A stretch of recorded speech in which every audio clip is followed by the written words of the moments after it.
Hello, dear students. Welcome to the Way of Solution. 22nd of August 2026 এর গুরুত্বপূর্ণ current affairs চর্চা করব এই ভিডিওটিতে।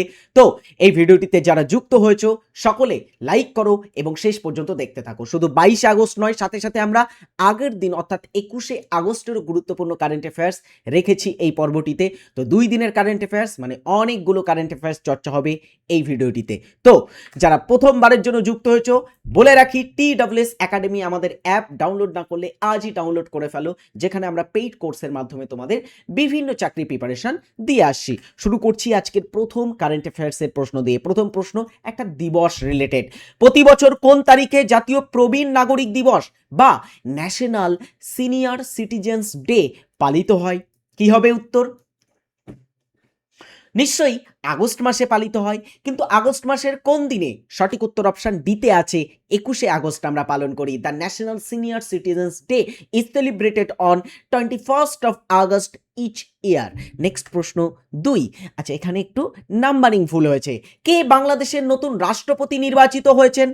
বাংলাদেশ আমাদের ভারতবর্ষের প্রতিবেশী দেশ বাংলাদেশ, এবং এই বাংলাদেশে রিসেন্টলি প্রধানমন্ত্রী পরিবর্তন হয়েছে, রাষ্ট্রপতি পরিবর্তন হয়েছে। প্রধানমন্ত্রী অনেকদিন আগে পরিবর্তন হয়েছিল আমরা জানি।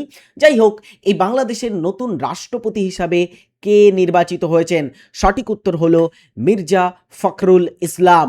Mirza Fakhrul Islam Alamgir elected as Bangladesh 23rd president. বাংলাদেশের তিনি 23তম রাষ্ট্রপতি হিসাবে নির্বাচিত হয়েছেন।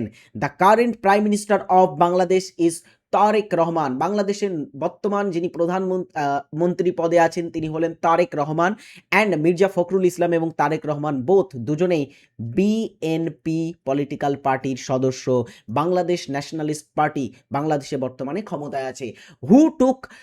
হু took office in February 2026 following the general elections. তো বলা হচ্ছে তারেক রহমান, যে বাংলাদেশের ফেব্রুয়ারি মাসে সাধারণ নির্বাচন হয়েছিল, সেই নির্বাচনে তার পলিটিক্যাল পার্টি বেশি সিট পায় বা বহুমত পায়, সেই কারণে তিনি প্রধানমন্ত্রী হয়েছেন বাংলাদেশের। অ্যান্ড সম্প্রতি মির্জা ফখরুল ইসলাম রাষ্ট্রপতি হলেন। এরপরে দেখো 3 নম্বর প্রশ্ন। আগস্ট 2026-এ নতুন দিল্লিতে কোন দুই দেশের মধ্যে নতুন সামুদ্রিক নিরাপত্তা চুক্তি স্বাক্ষর হয়েছে? বাংলা ভাষায় এরকম কারেন্ট অ্যাফেয়ার্স দেখতে হলে বিভিন্ন পরীক্ষা, রেল, এসএসসি, ডব্লিউবিপি, কেপি এবং পিএসসি মিসলেনিয়াস, পিএসসি ক্লার্কশিপ এবং এই সমস্ত ডব্লিউবিপিএসসি বা ডব্লিউবিসিএস পরীক্ষার জন্য তোমরা বাংলা ভাষায় এই কারেন্ট অ্যাফেয়ার্সটাকে ফলো করতে পারো। আমি তোমাদের জন্য বাছাই করা কারেন্ট অ্যাফেয়ার্স নিয়ে আসি, যাতে সমস্ত পরীক্ষা কভার হয়ে যাবে। আগস্ট 2026-এ নতুন দিল্লিতে ভারত এবং জাপানের মধ্যে একটি নতুন মেরিটাইম প্যাক্ট বা সামুদ্রিক নিরাপত্তা চুক্তি স্বাক্ষরিত হয়েছে। দেখো, ভারত এবং জাপান এরা না কোয়াড মেম্বার। কোয়াড কি? কোয়াড হচ্ছে ভারত এবং তার সাথে আরও কয়েকটি দেশ, টোটাল 4টি দেশ, ভারত, আমেরিকা, জাপান এবং অস্ট্রেলিয়া। এই যে 3টি দেশ আছে এবং তার সাথে ভারতকে যুক্ত করলে এই 4টি দেশের একটা নিরাপত্তা জোটকে আমরা বলতে পারি কোয়াড। এবং সম্প্রতি জাপানের সাথে কি করলো Bharat? India and Japan signed a new maritime security pact in New Delhi on August 2026। তাহলে এই চুক্তিটা কবে স্বাক্ষরিত হয়েছে? ডিয়ার স্টুডেন্টস, 2026 সালের 20 আগস্ট স্বাক্ষরিত হয়েছে, যেখানে ভারতের স্বরাষ্ট্রমন্ত্রী রাজনাথ সিংও কিন্তু উপস্থিত ছিলেন। নেক্সট প্রশ্ন 4। সম্প্রতি আনন্দ মাহিন্দ্রা কোন ব্যাংকের সেন্ট্রাল বোর্ডে পুনরায় নিযুক্ত হয়েছেন?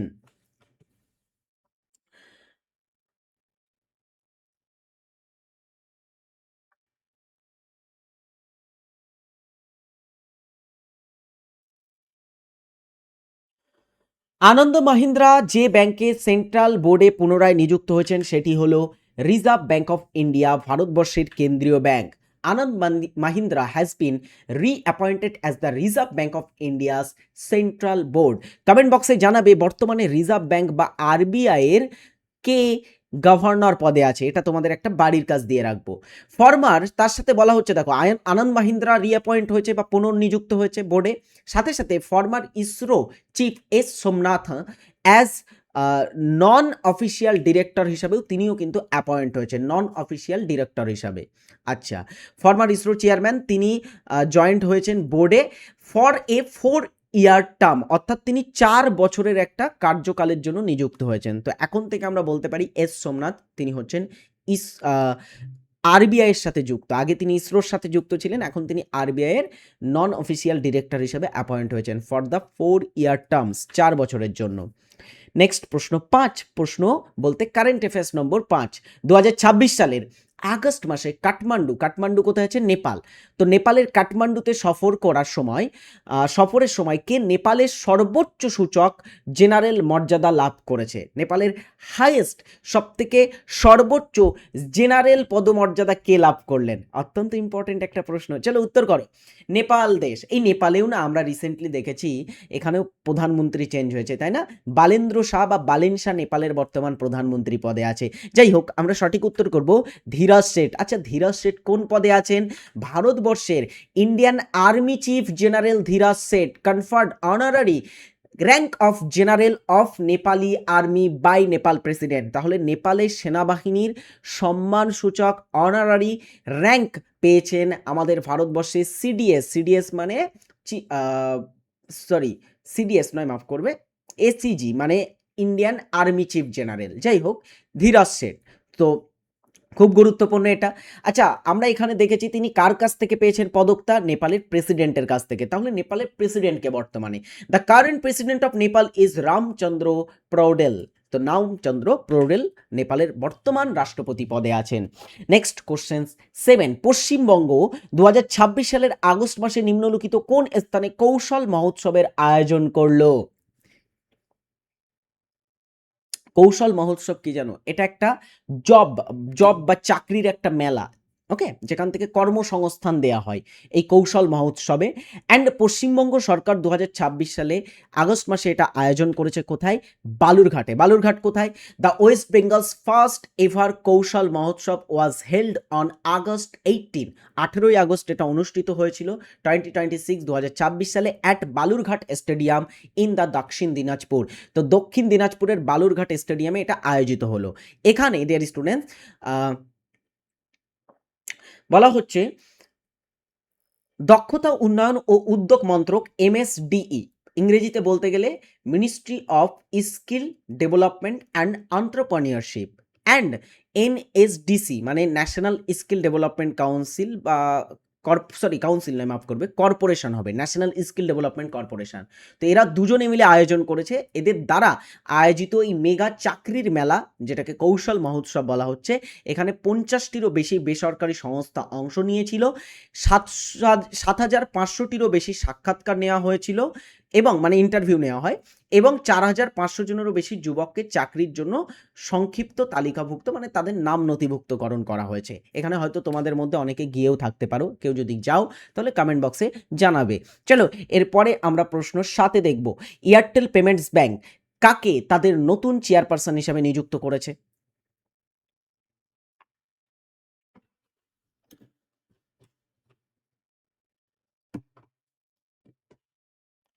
এয়ারটেল পেমেন্ট ব্যাংকের নতুন চেয়ারপারসন হিসেবে নিযুক্ত হলেন Shabnam Sinha. Airtel payment banks name Shabnam Sinha as chairperson. Next question 8, কে টানা দ্বিতীয়বারের মতো অনূর্ধ্ব-20 বিশ্ব কুস্তি শিরোপা জিতেছে? মানে ওয়ার্ল্ড রেসলিং চ্যাম্পিয়নশিপ, বিশ্ব কুস্তি শিরোপার অনূর্ধ্ব বা আন্ডার 20 শিরোপা সেকেন্ড টাইম টানা 2বার জিতলেন কে?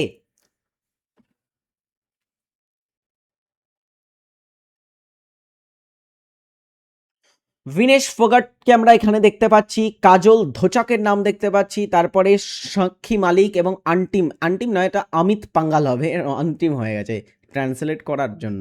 যাই হোক, সঠিক উত্তর option B, Kajal Dhochak. Kajal Dhochak wins second consecutive under 20 world wrestling title. আচ্ছা, এই যে রেসলিং টাইটেল বা আন্ডার 19 ওয়ার্ল্ড রেসলিং চ্যাম্পিয়নশিপ, সেটা কোথায় হয়েছে? দ্য 2026 আন্ডার 20 ওয়ার্ল্ড রেসলিং বা কুস্তি চ্যাম্পিয়নশিপস আর hosted in ব্লাতিস্লাভা, স্লোভাকিয়ার রাজধানীর নাম ব্লাতিস্লাভা, সেখানে এটা আয়োজিত হয়েছে। এটা পূর্ব ইউরোপে অবস্থিত একটি দেশের নাম। প্রশ্ন 9, সম্প্রতি কেন্দ্রীয় মন্ত্রিসভা জম্মু ও কাশ্মীর হাইকোর্টের একটি নতুন বেঞ্চ কোথায় স্থাপনের অনুমোদন দিয়েছে?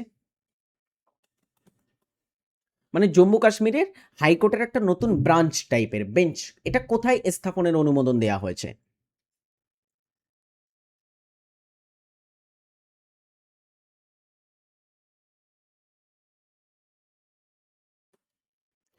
সঠিক উত্তর হচ্ছে লাদাখে।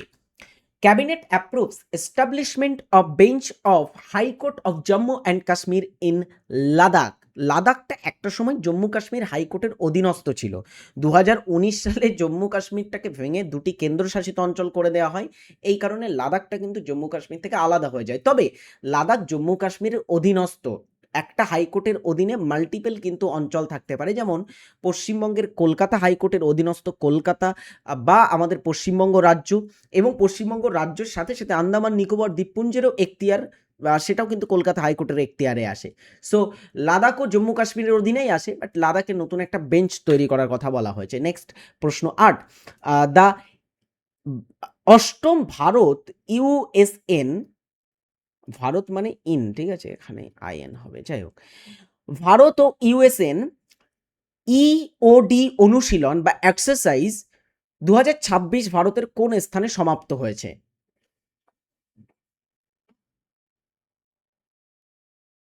এটা সঠিক উত্তর হচ্ছে কোচি। দেখো, 8 এডিশন অফ ইন ইউএসএন, ইন ইউএসএন মিন হচ্ছে India and USA navy, N means হচ্ছে নেভি, যাই হোক ইউএস নেভি। তো ভারত এবং ইউএস নেভির মধ্যে এক্সপ্লোসিভ অর্ডিন্যান্স ডিসপোজাল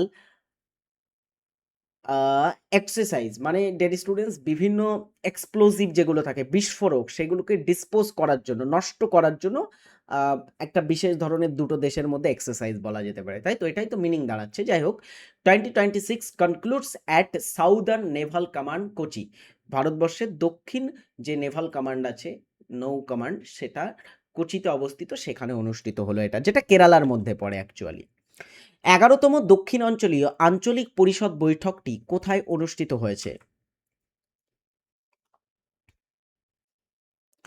আঞ্চলিক পরিষদ, আমাদের ভারতবর্ষকে না বিভিন্ন অঞ্চলে আমরা দেখব বিভক্ত করা হয়েছে। উত্তর অঞ্চল, মধ্য অঞ্চল, পূর্ব অঞ্চল, হ্যাঁ, দক্ষিণ অঞ্চল, তারপরে উত্তর পূর্ব অঞ্চল, এরকম অনেকগুলো আমরা দেখব ভাগে আমাদের ভারতকে বিভক্ত করা হয়েছে, মানে বিভিন্ন অঞ্চলে বিভক্ত করা হয়েছে। সো যাই হোক, এই যে পরিষদগুলো আছে এগুলোকে বলা হয়ে থাকে আঞ্চলিক পরিষদ, এবং এই আঞ্চলিক পরিষদের দক্ষিণ অঞ্চলীয় বৈঠকটা হলো তামিলনাড়ুতে সম্প্রতি। Union home minister and minister of cooperation, ভারতবর্ষের কেন্দ্রীয় স্বরাষ্ট্রমন্ত্রী এবং সমবায় বিষয়ক মন্ত্রী Shri Amit Shah to chair 31st meeting. আচ্ছা, জেনে রাখবে এই যে জোনাল কাউন্সিল বা আঞ্চলিক পরিষদ হয়, তার চেয়ারম্যান সবসময় হোম মিনিস্টার বা যিনি আমাদের ভারতবর্ষের স্বরাষ্ট্রমন্ত্রী থাকেন তিনিই হয়। আমাদের এই প্রশ্নটা আসতে পারে পলিটির বেসিসে, বা ইন্ডিয়ান কনস্টিটিউশনের প্রশ্ন হতে পারে যে ভারতের জোনাল কাউন্সিল বা আঞ্চলিক পরিষদের চেয়ারম্যান কে হয়। এটা হয়ে থাকে ভারতবর্ষের স্বরাষ্ট্রমন্ত্রী, মাথায় রাখবে এটা। ওকে, তো এটার সাউদার্ন জোনাল কাউন্সিলের মিটিং হলো সম্প্রতিকালে 20 আগস্ট 2026 ইন মহাবলীপুরম, তামিলনাড়ু মহাবলীপুরমে অনুষ্ঠিত হয়েছে, যেখানে তামিলনাড়ুর যিনি চিফ মিনিস্টার সি জোসেফ বিজয়ও উপস্থিত ছিলেন। দেখো, ভারতের যে জোনগুলো আছে সেটাকে আমরা মেনলি 6টা জোনে বিভক্ত করতে পারি, ঠিক আছে। ভারত কটি জোনে বিভক্ত? 6টি জোন। আবার বলছি, এই জোনাল কাউন্সিলগুলোর চেয়ারম্যান হয়ে থাকে স্বরাষ্ট্রমন্ত্রী। 6টি জোনের মধ্যে নর্দার্ন জোন, দেখেই বুঝতে পারছো এর মধ্যে রাজস্থান, পাঞ্জাব, হরিয়ানা, দিল্লি, এই যে পুরো অঞ্চল, হিমাচল প্রদেশ বা এক্সেট্রা পুরো জিনিসটা আসছে, তাই তো। সেন্ট্রাল কমান্ডের মধ্যে উত্তরাখণ্ড, উত্তরপ্রদেশ, মধ্যপ্রদেশ, ছত্তিশগড় আসে। পূর্ব কমান্ডের মধ্যে বিহার, ঝাড়খণ্ড, ওড়িশা, পশ্চিমবঙ্গ ইত্যাদি। নর্থ ইস্টের ভিতরে নর্থ ইস্টে সেভেন সিস্টার্স এবং সিকিমটা আসছে। সাউদার্ন কমান্ডের ভিতরে আমাদের যে দক্ষিণ ভারতের 5টি রাজ্য আছে, কেরালা, তামিলনাড়ু, অন্ধ্রপ্রদেশ, তেলেঙ্গানা এবং কর্ণাটক পড়ছে। আর ওয়েস্টার্ন কমান্ড গুজরাট এবং ডেয়ার স্টুডেন্টস পশ্চিম কমান্ড গুজরাট ও কমান্ড বলছি, মাফ করবে, পশ্চিম জোন আর কি, এটা আমি কমান্ড বললাম, যাই হোক, ওয়েস্টার্ন জোন। ওয়েস্টার্ন জোনটা তৈরি হচ্ছে তোমার মহারাষ্ট্র এবং গুজরাটকে নিয়ে। এই হচ্ছে আমাদের ভারতের 6টি জোন, এটা একটু খেয়াল রাখতে হবে আমাদের। হ্যাঁ, এরপরে যদি আমাদের সাউদার্ন জোন বলে তাহলে আমরা দক্ষিণ জোনকে ভাববো। এইভাবেই কিন্তু জোনাল কাউন্সিলগুলো হয়ে থাকে। এরপরে চলে আসো, আমরা এখান থেকে কিছু জিকে প্রশ্ন উত্তর প্র্যাকটিস করব। TWS একাডেমি অ্যাপকে ফলো করতে পারো, যেখানে বর্তমানে বিভিন্ন ব্যাচে আমাদের ক্লাস চলছে। চলো শুরু করছি আজকের প্রথম জিকে প্রশ্ন উত্তর দিয়ে, যেটা আমরা এখন প্র্যাকটিস করব। লাইক করো পর্বটিতে যারা যুক্ত হয়েছে, এখনো লাইক করনি। সুব্রত কাপ কোন খেলার সাথে সম্পর্কিত একটি টুর্নামেন্ট? ডিয়ার স্টুডেন্টস, প্রথম প্রশ্নের সঠিক উত্তর হচ্ছে অপশন এ, ফুটবল খেলা। নক্ষত্রের শক্তির উৎস কি?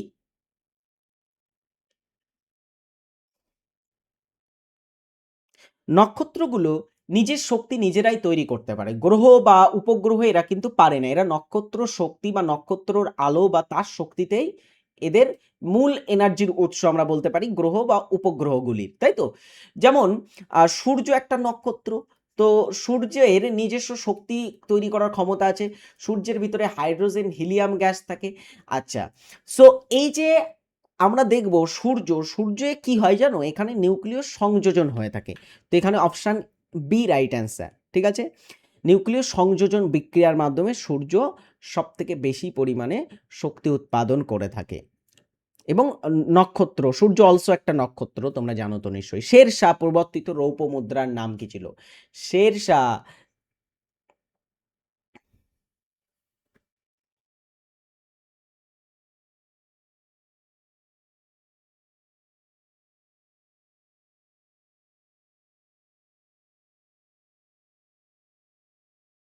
শের শাহ দ্বারা প্রবর্তিত একটি রৌপ্য মুদ্রার নাম ছিল রুপিয়া। রুপিয়া। এখানে দেখো টাঙ্কা এবং জিতল এ দুটি হচ্ছে ইলতুৎমিশ প্রবর্তন করেন। ইলতুৎমিশ কে ছিলেন? একজন দিল্লি সালতানাতের শাসক ছিলেন। তো ইলতুৎমিশ প্রবর্তক ছিল টাঙ্কা এবং জিতল মুদ্রার। আচ্ছা, দিনার।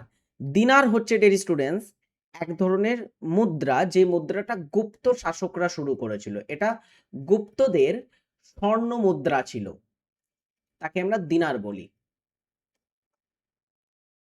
অলরাইট, এরপরের প্রশ্ন, মহাবালেশ্বর ভারতের কোন রাজ্যে অবস্থিত একটি বিখ্যাত শৈল শহর? মহাবালেশ্বরে প্রচুর বৃষ্টি হয় জানো? এটা একটা সময় ভারতের সব থেকে বেশি বৃষ্টিবহুল স্থান মৌসিনরামকেও ছাড়িয়ে গেছিল বৃষ্টিপাতের দিক থেকে। আচ্ছা, তো মহাবালেশ্বর এটা, এখান থেকে একটা নদী উৎপত্তি লাভ করেছে আমরা জানি, কৃষ্ণা নদীর উৎস, তাই না? কৃষ্ণা নদীর উৎস হচ্ছে মহাবালেশ্বর। এবং এটা কোথায় আছে? পশ্চিমঘাট পর্বতে আছে, মহারাষ্ট্র অঞ্চলে। এখানে লিখে ফেলো, এটা পশ্চিম ঘাটে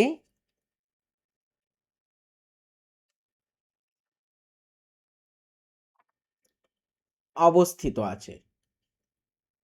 এরপরের প্রশ্ন এটি, নিম্নলিখিত সিন্ধু বা সিন্ধু সভ্যতার শহরগুলির মধ্যে কোনটি জল ব্যবস্থাপনার জন্য পরিচিত ছিল? এটা একটা পিওয়াইকিউ প্রশ্ন, হ্যাঁ, প্রিভিয়াস ইয়ারে প্রশ্নটা এসেছে পরীক্ষায়। সিন্ধু শহরগুলি বা সিন্ধু সভ্যতার বিভিন্ন শহর আছে, তার মধ্যে একটি শহর জল ব্যবস্থাপনা বা ওয়াটার ম্যানেজমেন্টের জন্য খুব পরিচিত, সেটা কি বা কোনটি? প্রথমে দেখো এগুলি কোথায় আছে। লোথাল হচ্ছে গুজরাটের মধ্যে পড়ে। হরপ্পা ভারতে নেই, এটা বর্তমানে পাকিস্তানের মধ্যে অবস্থিত। ধোলাভিরাও গুজরাটে আছে। আর এখানে রাখিগাড়ি, রাখিগাড়িটা কোথায় আছে? এটা হরিয়ানাতে আছে। এখানে সঠিক উত্তর কোনটি হবে? জল ব্যবস্থাপনার জন্য পরিচিত ছিল ধোলাভিরা, যেটা গুজরাটে অবস্থিত। ধোলাভিরা 2021 সালে বিশ্ব ঐতিহ্যবাহী স্থান বা ওয়ার্ল্ড হেরিটেজ সাইট ঘোষিত হয় ইউনেস্কো দ্বারা।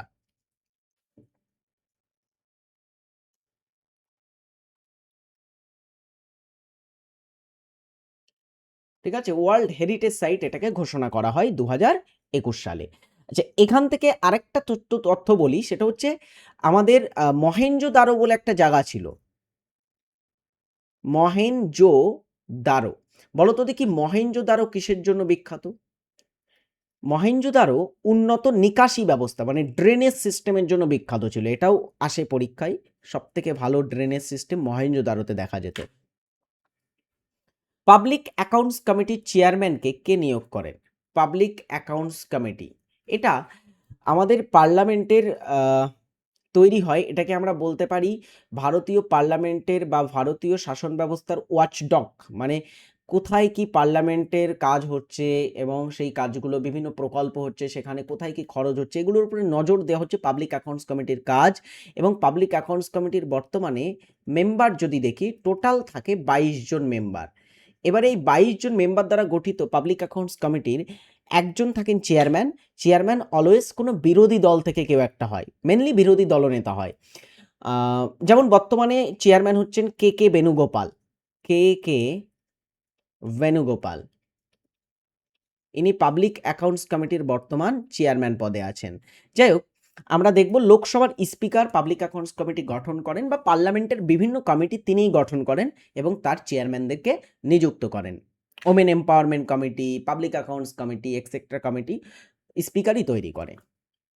মালপ্রভা ঘটপ্রভা কোন দুটি নদীর উপনদী? কোন নদীর উপনদী? দুটি নদীর কথা বলা হচ্ছে।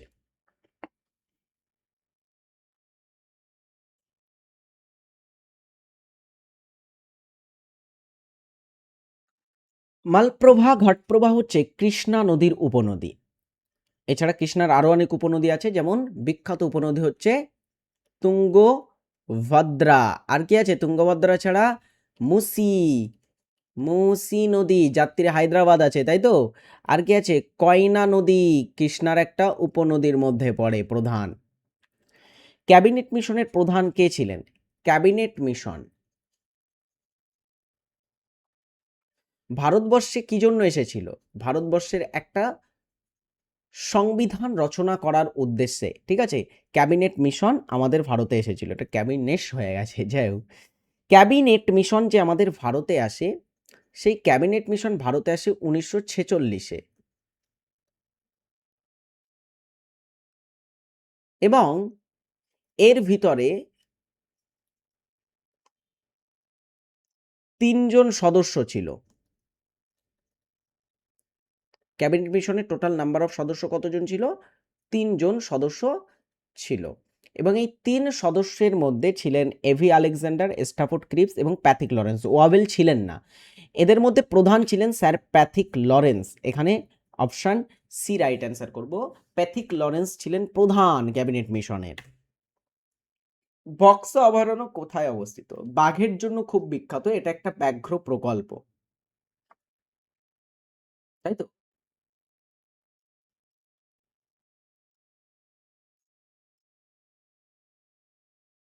এটা একটা ব্যাঘ্র প্রকল্প প্লাস একটা ন্যাশনাল পার্কের উদাহরণ বক্সা। এটা অবস্থিত আছে আলিপুর দুয়ার জেলাতে। আধুনিক পর্যায় সারণীতে কতগুলি পর্যায় আছে? পর্যায় এবং সারণী। তো আধুনিক যে পিরিয়ডিক টেবিল আছে, পর্যায় সারণীতে পর্যায় পাবো আমরা 7টি, সারণী মানে শ্রেণীর কথা বলছি আমরা, এখানে 18টি শ্রেণী পাবো। তাহলে পর্যায়ের সংখ্যা হচ্ছে 7টি। চলো একটা বাড়ির কাজ দিয়ে শেষ করি ক্লাসটা। গ্লোবাল ওয়ার্মিং এর জন্য দায়ী প্রধান গ্যাস কোনটি? কমেন্ট বক্সে সকলে এটার উত্তর জানাবে। আজকের জন্য এতটুকুই, এখানেই আমরা শেষ করছি। জয় হিন্দ, ভালো থাকবে সকলে। আচ্ছা, রেগুলার কারেন্ট অ্যাফেয়ার্স, অনেকে ভাবতে পারো স্যার রেগুলার কারেন্ট অ্যাফেয়ার্স কেন আসছে না। আমি একটু বলে রাখি, কারেন্ট অ্যাফেয়ার্স এখন খুব কম পাওয়া যাচ্ছে, মানে কারেন্ট অ্যাফেয়ার্স পাওয়া যাচ্ছে বাট এটা ওটা নিউজ যেগুলোর প্রয়োজন পড়ে না পরীক্ষার জন্য। আমি অযথা তোমাদের উপরে চাপ দিতে চাই না, ক্লাস করলে আমার লাভ ধরতে গেলে দেওয়া, হ্যাঁ। বাট আমি তোমাদের জন্য ক্লাস অথেন্টিক গুরুত্বপূর্ণ প্রশ্ন নিয়ে আসছি। কারেন্ট অ্যাফেয়ার্স মিস হচ্ছে না, বাট একদিন মাঝে মধ্যে একটু গ্যাপ দিই এই কারণেই, ধরো কোনোদিন 2-3টে নিউজ পেলাম, ওটা নিয়ে একটা সম্পূর্ণ ক্লাস করা সম্ভব হয় না, ঠিক আছে, 2-3টে কোশ্চেন্সের জন্য। আর এখন একটু কারেন্ট অ্যাফেয়ার্সের ক্রাইসিস চলছে, কারণ কোনো পার্লামেন্টারি সেশন নেই, মানে পার্লামেন্টের একটু অধিবেশন টেশন চললে একটু পাওয়া যায় কিছু নিউজ টিউজ। আর একটা হচ্ছে এখন কোনো খেলাধুলোর বড় ইভেন্টও নেই যে কারেন্ট অ্যাফেয়ার্স পাবো খুব বেশি। আচ্ছা, এই সময়টাতে কোনো খুব বেশি নির্বাচনও নেই, ভোট টোটও নেই যে বিভিন্ন আমি এখান থেকে কারেন্ট অ্যাফেয়ার্স পাবো। সো সেই কারণে একটু কারেন্ট অ্যাফেয়ার্সের ক্রাইসিস চলছে। যাই হোক, আমরা যতগুলো গুরুত্বপূর্ণ কারেন্ট অ্যাফেয়ার্স পেয়েছি সেগুলো নিয়ে আলোচনা করেছি। আশা করব তোমাদের পর্বটি খুব ভালো লেগেছে। ভালো লাগার থেকে বড় কথা হচ্ছে নিজে এগুলো পড়া এবং একটু চর্চায় থাকা।